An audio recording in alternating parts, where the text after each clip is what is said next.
மயில்சாமி இப்படியெல்லாம் கூட உதவி செய்திருக்காரா? மறைந்த நடிகர் மயில்சாமியோட காமெடினா அது எவர்கிரீன். அதோட மிமிக்ரிலையும் பல சாதனைகளை படைச்சிருக்காரு. அதுவும் விவேக் மனோபாலா கூட சேர்ந்து இவர் பண்ண லூட்டி அல்டிமேட்டா இருக்கும். ஆன்மீகவாதி, சமூக சேவகர், நடிகர், இயற்கை ஆர்வலர்னு மல்டி டாஸ்கிங் பண்ண மயில்சாமியை பத்தி ஆர்ஜே பாலாஜி ஷேர் பண்ண ஒரு விஷயம் ஆச்சரியத்தை ஏற்படுத்தியிருக்கு. 2 பேரும் சேர்ந்து எல்கேஜி படத்துல நடிச்சிருப்பாங்க. அவர் பேசும்போது, நானும் மயில்சாமி சாரும் கார்ல போயிட்டு இருந்தோம். அப்ப அவர் கட்டைப்பையில 50,000 ரூபாய் வச்சிருந்தாரு. அந்த ஏரியாவில் ரோடு போடுற வேலை நடந்துகிட்டு இருந்துச்சு.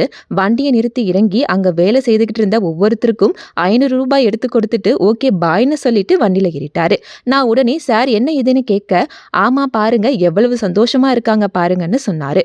அவர் சொன்னது உண்மைதான். அவர்கிட்ட 500 ரூபாய் வாங்கின எல்லோர் முகத்திலையும் அவ்வளவு சந்தோஷம் இருந்துச்சு. அன்னையில இருந்து நானும் அதே மாதிரி கையில காசு வச்சுக்கிட்டே இருப்பேன்னு நெகிழ்ச்சியா ஷேர் பண்ணாரு ஆர்ஜே பாலாஜி. உண்மையாவே மயில்சாமி ஒரு சிறந்த ஹியூமன் பீயிங் தான். வாங்கிட்டு வர சம்பளத்துல பாதிய கஷ்டப்படுறவங்களுக்கு கொடுத்துட்டு மீதியை தான் மனைவி கிட்டேயே கொடுப்பாராம். எவ்வளவு பெரிய மனசு இல்ல.